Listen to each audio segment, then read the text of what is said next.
YouTube, I have a very exciting one today. As of this video coming out, yesterday, this song released. The song is called I Hear a Sound by the band Cult. Cult's incredible band. I've been friends with their singer and producer Avi for years now, and this song was us finally deciding to fully collaborate together and make a song together. Cult is very cool. They're kind of in the world of like post-hardcore, modern metalcore, alt-pop, Porter Robinson-y electronic, hyper-pop, underground rap. Very similar circles, very similar influences to me. I met Avi when I was very deep in the emo rap world, and it's been cool to see like almost like 8 years later at this point, we're still both doing music, still both in similar worlds, and at a different world from where we met, still in the same world together. And with that, I feel like we did some really cool production things here. We brought together a ton of our different influences and made a song that is like a little bit of everything. There's some like indie, folk, hyper poppy, 2010s indie sleaze, hints of post-hardcore, modern metalcore, but it doesn't ever fully get there. I feel like it wears all of its influences on its sleeves, but in a way that it almost combines and creates something totally new. 3 points before we get into it. Point 1, usually when I do these types of videos, I will include in my Patreon, which the link for that is below, the Logic session, and let you guys thumb through and reverse engineer everything and see how the song was made a lot deeper than just watching this video. That will be TBD on this song because Cult is signed to a record label. I need to get all approval before I put the Logic session / stems out in the world. So if you see that in the description / in the Patreon, they said yes, and it's awesome, and we get to dive through that. If not, is what it is, but you guys will get to see a lot of what's happening here. Point 2, if you like this video, please like and subscribe and leave a comment. It really goes a long way. It really helps a lot and takes like, what, 2 seconds of your time? I don't know. Hit that like and subscribe.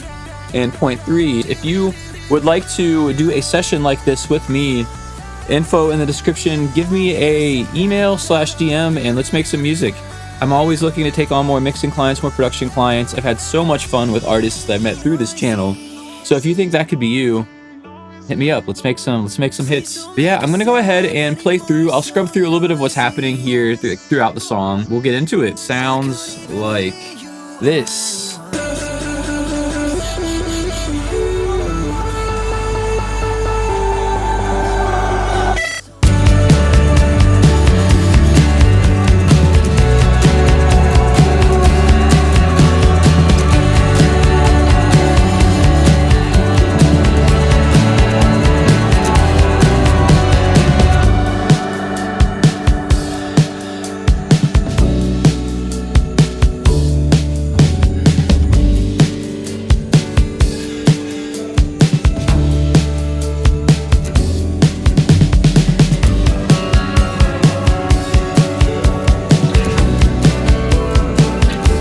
That piano and like upright bass together.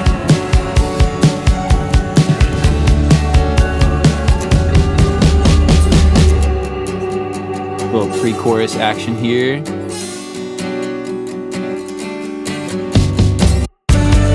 Hit our chorus.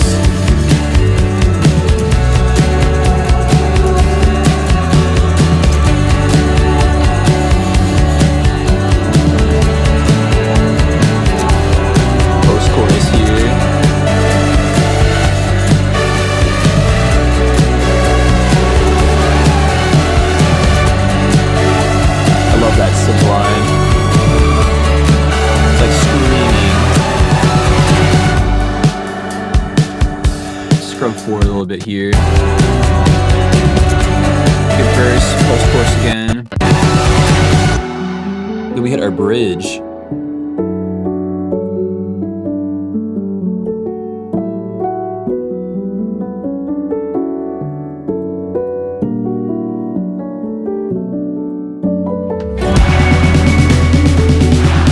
Love this section. Very big, epic.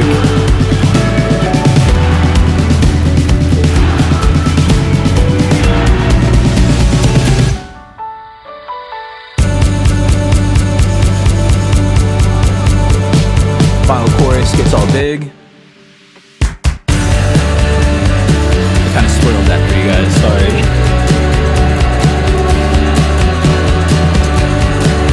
Finally bring out the distorted guitars, get a little more rock forward.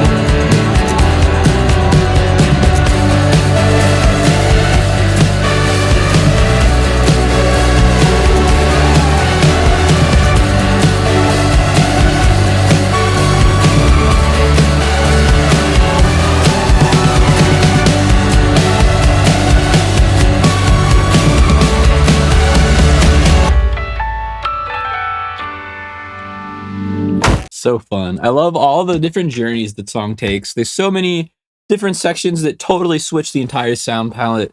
There's so many fun one drop like cutouts, random effects, and like sweeps and ear candy. That's one thing that I really appreciate working with Avi with, is the ear candy and like moments of the songs are such a thing that he's so good with. And I love this song. It turned out so fun. It's such an interesting mood. We challenged ourselves within this song we wanted to make this as big as possible, like arena sounding song, without doing the cliche answers to that, like without going full metalcore chorus, without using distorted guitars. We didn't use a distorted guitar until the very last chorus.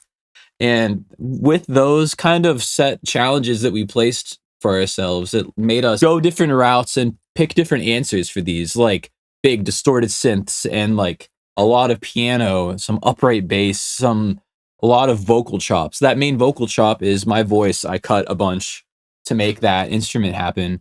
And the full song, you'll hear that layered with Avi's voice as well. But I think it sounds so cool. I'm going to run through, this song's really dense, so I'm going to do what I can to run through everything and show what is happening. We got 167 tracks here, but let's see, let's go into it. We'll start with our drums. I'm using Superior Drummer for this one, and intentionally using some more dry, like kind of indie leaning drums.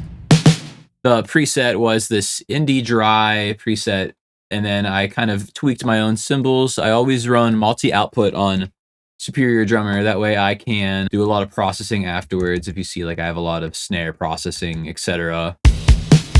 as our main drum tone the whole song, until we hit the part where everything kind of ramps up. It gets more rock forward. On the big snare roll, I'm layering with a second snare that is a little more of like a metal kind of snare. And then a third snare that is a snare that Avi had brought in.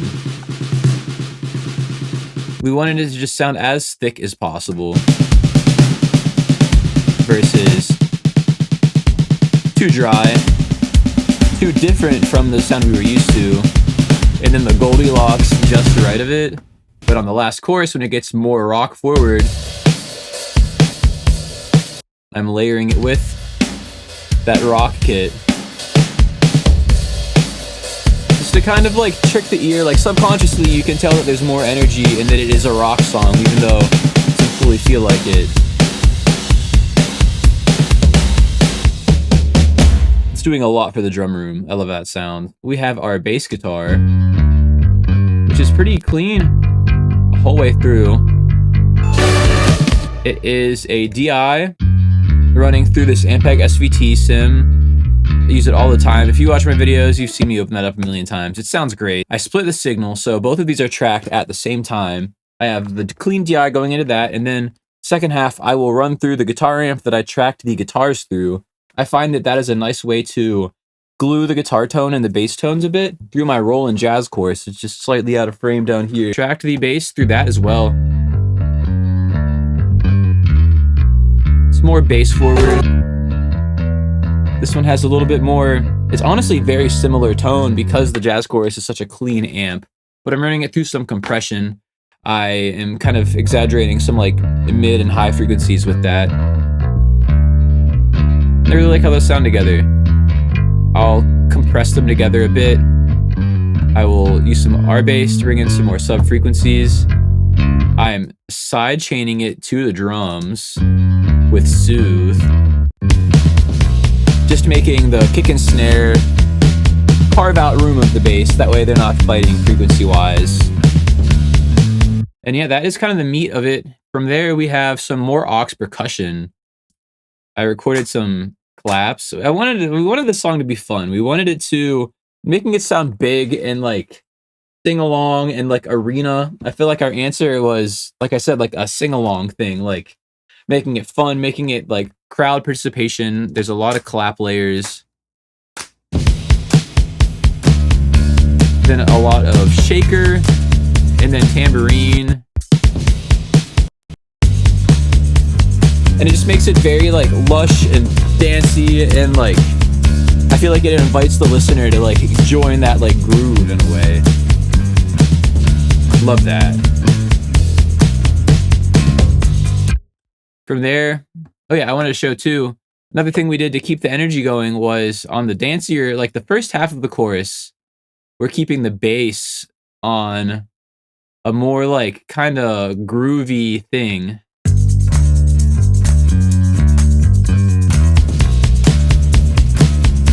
It's kind of got like a little bit of counter melody to it. Cool, catchy bass line. And then when the song, when it flips to the post-chorus, it gets a little more rocky. We're just doing the root notes. Makes it more driving.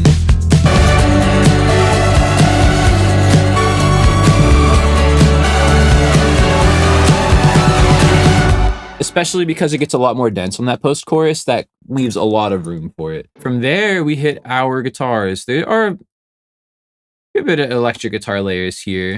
Like I said, I used my Roland Jazz Chorus for all of them. And this is the main rhythm tone here. Just double tracked left and right with my Stratocaster, totally clean, running some compression. We have on the last chorus, same amp, but I turn on a distortion pedal. And that adds some like grit to it, makes it more rocky. I love that tone. That's the Boss HM2, the Boss Heavy Metal pedal. I'll show a picture here. One of my favorite distortions, and it's known for being this really grindy, ugly death metal pedal. It's also lesser known for being a really good like wall of sound shoegaze kind of pedal. I know Belinda Butcher used that in My Bloody Valentine live a good bit. But if you run it on a lower distortion and you control the high end of it, it just is this really, really nice sound. Very nice rock tone.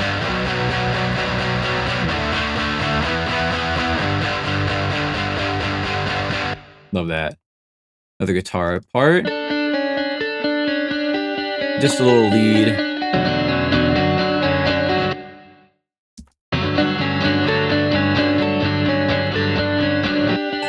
Then we have a really fun guitar lead that I have a Chase Bliss Dark World reverb pedal. I'll put a picture of it here. That I absolutely love the modulated reverb setting on it. It does this really cool vibrato, warbly kind of effect. So cool. Such a cool atmosphere.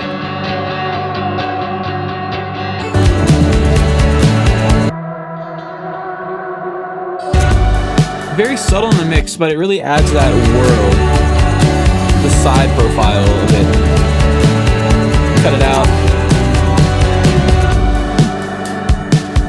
Especially there, like on the end of it. Love that sound. Next we have acoustic guitars, and I'm kind of just playing the same as the electric guitar chords, but I want that percussive kind of sound.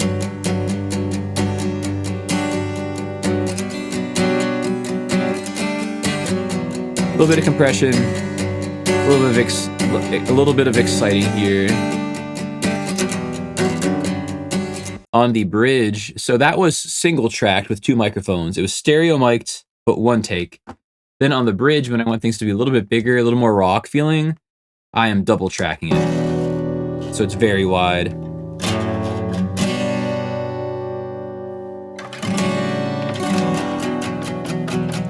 People get so caught up with guitar tone in terms of electric guitar.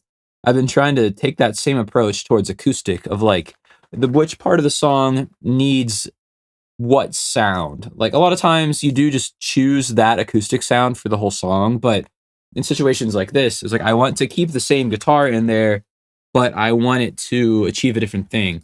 Here's more focused, a little more on the pop, indie kind of side. And then for a big epic rock bridge, that like super wide track thing is what it would call for. I love that. The way you hear the strings kind of crescendo towards the end, you can see it there too. We have my EBow and slide on my acoustic guitar. I only use it on this pre-chorus, it looks like.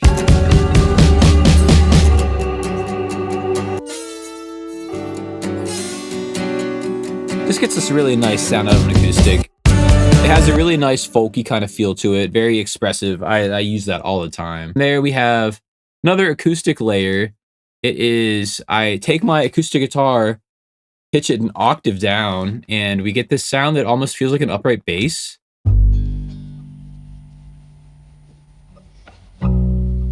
Like it almost sounds like we're like plucking an upright, you know? And for those verses, especially like with the piano and the kind of like jazzy almost, as I know it's not jazz music, but like texturally jazzy, like jazz club, jazz bar kind of feel. I think it's a really nice texture. It's more fitting here than like an electric bass would be or a synthesized bass. Feels very alive, very organic. I think that's a really fun part of this song too, is as electronic as it is, it's still very acoustic. Like we are very much so, instead of finding a middle ground, we're exaggerating both ends. There's very acoustic parts while there's very electronic parts at the same time. And with that being said, we take that same acoustic bass for the vocal chop parts and make it very glitchy. Some bit crusher automated going on that. Sounds really nice.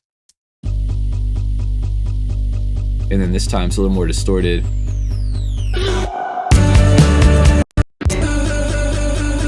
And that's going alongside all the synthesizers, and it makes it sound really cool. So yeah, those are acoustic instruments going on. Now let's move to some synths. Let's have some fun with that. On the post-chorus, one of my favorite things that Avi did with this song was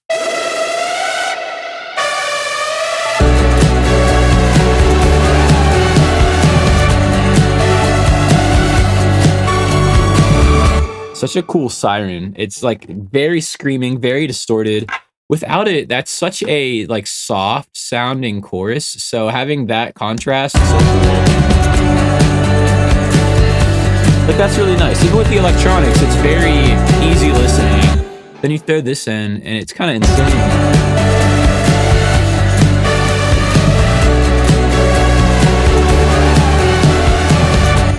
Like I said, Avi is great at the ear candy and the one-off effects and just like something really unexpected that works. I think that's one of my favorite things about working with Cult is like taking the unexpected, seemingly out of place thing and like forcing it into context until you realize that it sounds awesome there. Like I love that. From there, here's some more layers.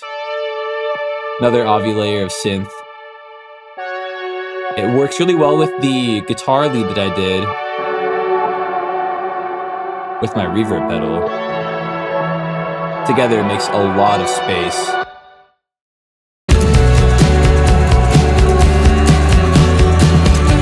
We take both of those out, and it's just a very focused sound, which is cool, but this gives us that world that we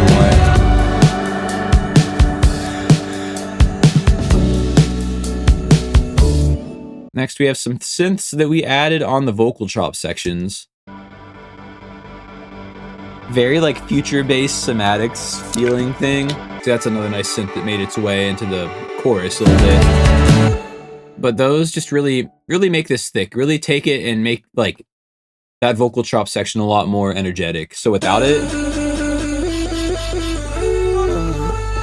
it's cool, but that adds a lot more there. Now we get our vocal chop. It's a lot of layers happening.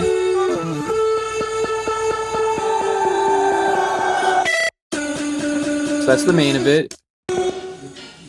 We have this happening on the verses. It's a glitched out, like, weird version of it. Really emphasizing the breaths there, because I think that's just such an ugly sound in a cool way. Then in the bridge, it gets super choppy. But basically what's happening is we have our main layer here.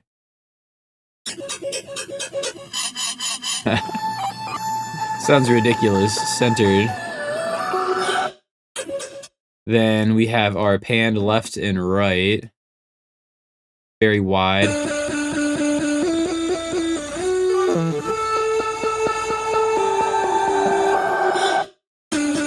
The panned ones are the main, and then the center is like this strange harmony texture thing. That catching those breaths really makes it percussive. Versus really adds some like weirdness to it in a really cool way. Then we have a little glitch thing going on. We've automated a bunch of those vocals to this send that has crystallizer and galaxy tape. And then it just is creating this cool octave up spatial thing that we automate to just add some energy. I'll solo this.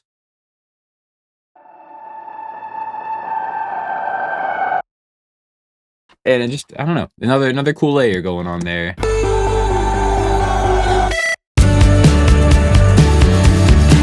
So yeah, I love how that vocal chop turned out. I wanna talk on it a little bit more. What happened was we sang a melody. I just like got into my microphone and like hummed some notes through auto-tune because I thought like, oh, maybe we'll reverse it, maybe we'll cut it up, maybe we'll do something.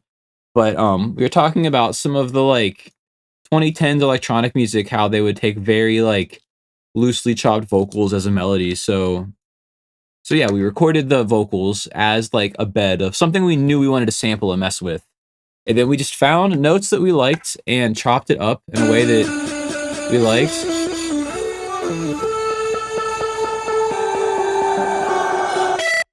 Really, nothing too crazy. Like, it was mostly just us playing around until something sounded good. It wasn't very intentional. So we have auto-tune on the vocal tracks individually, a little bit of compression to bring them together, and then on the whole bus of all of these, I have Little Altar Boy an octave up, distorted, and that is causing some weirdness because Little Altar Boy is meant to be on a monophonic source and there's a bunch of vocal layers going into it. It will glitch out and do some weird things that I really like.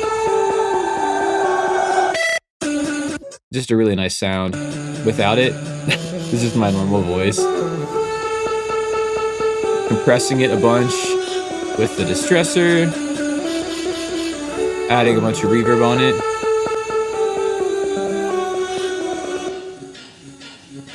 And yeah, that's basically it. This version, it's really strange.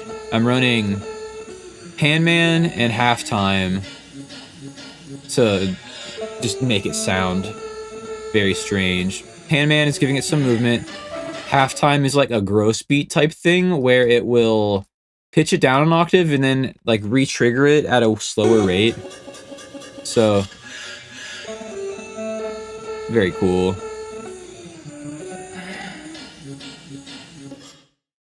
Next we have, I recorded some nylon guitar that wound up not making the cut otherwise in the song, but I wound up placing it underneath that vocal chop. Without it, it is just...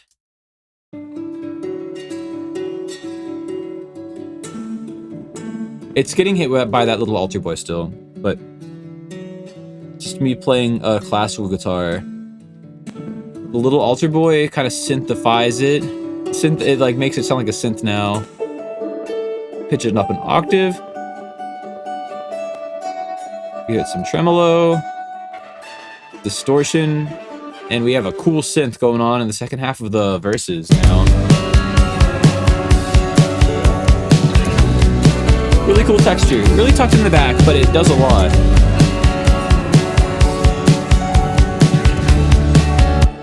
From there, we have a lot of pianos here. We have, in the verses,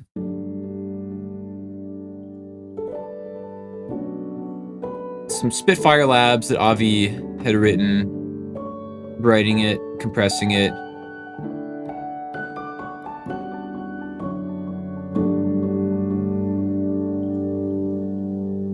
A little more simple there.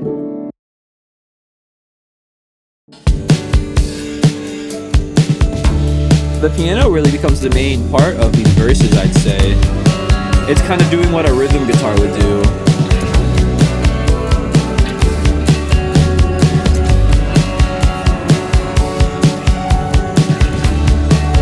Avi's piano work is great. We have that piano kind of going on through the whole song. And then we have this piano happening later on in the bridge.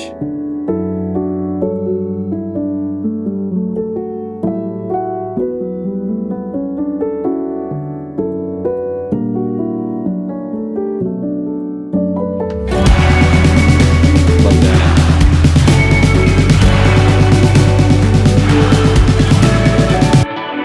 These guitars that Aviad sent, so cool.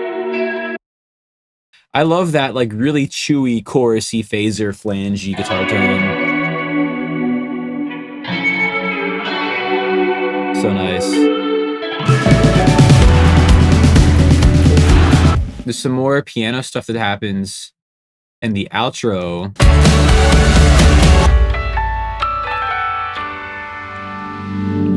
We wanted to really have the world shift there, going from like you're listening to a song like in the car or something, to where like it's like the whole scene changes here, and it kind of almost sounds like we have the beeping there that could be like a hospital sound, could be an open car door. I feel like this even gives like I don't know. It's like a shifting of a scene, you know? They have that crunching sound. I don't know. So sick. Such a fun, like tongue-in-cheek, aggressive way to end. And that kind of moves us to our next step of all of the kind of Foley stuff we were doing through here. We have stuff like, I don't know, typical risers leading into things. But then on the bridge,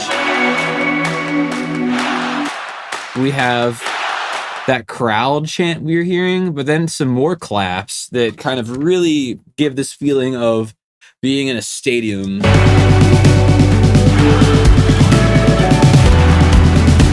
And that adds a lot to this section. It's like all these different worlds. Like this is a whole place that the listener's in. This is a whole place the listener's in. And then moving again. Never staying in any one place too long. It all is cohesive. There's similar melodies, similar instruments, but the Foley of it, the effects of it, the EQing, the like instrumentation of it is all changing. So every song has like a different kind of feel to it. Even down to little things, like some of the ear candy stuff is just making big volume cuts. Like on this section leading into the chorus,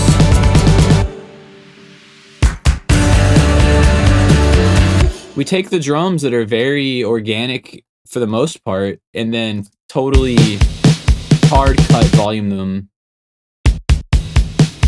And even just for that little second, like that takes it and makes it sound a little bit uncanny, a little bit not real, a little bit like not what the listener expects. So it brings their attention back a little bit. Same as in the very intro with the vocal cut, we have that one chop that is really, really loud.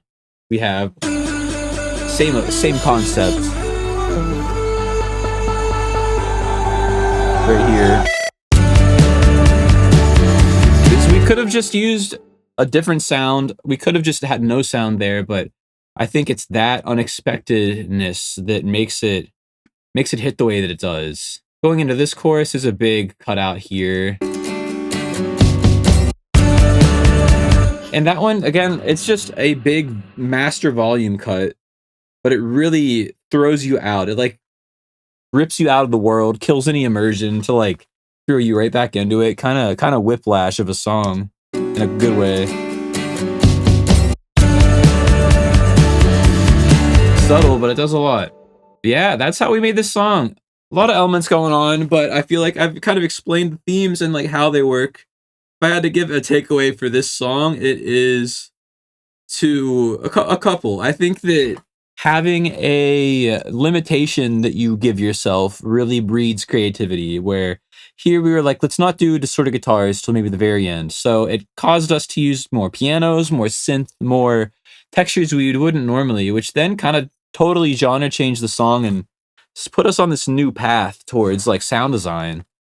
Another note that I would have is really paying attention to specific moments of the song, not just doing a pause before the chorus, not just setting up your song structure, but having a cool moment that only happens one time, or that is something that takes the listener and like pulls them back into the song.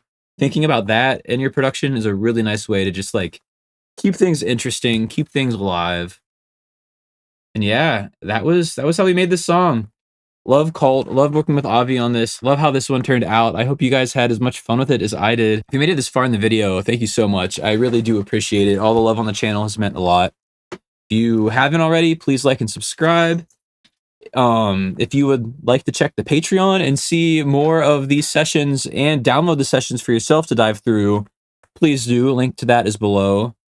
Link below also if you would like to contact me and work on some music like this yourself. Yeah, shout out Cult. I Hear a Sound by Cult, produced by me and Avi, singer of the band.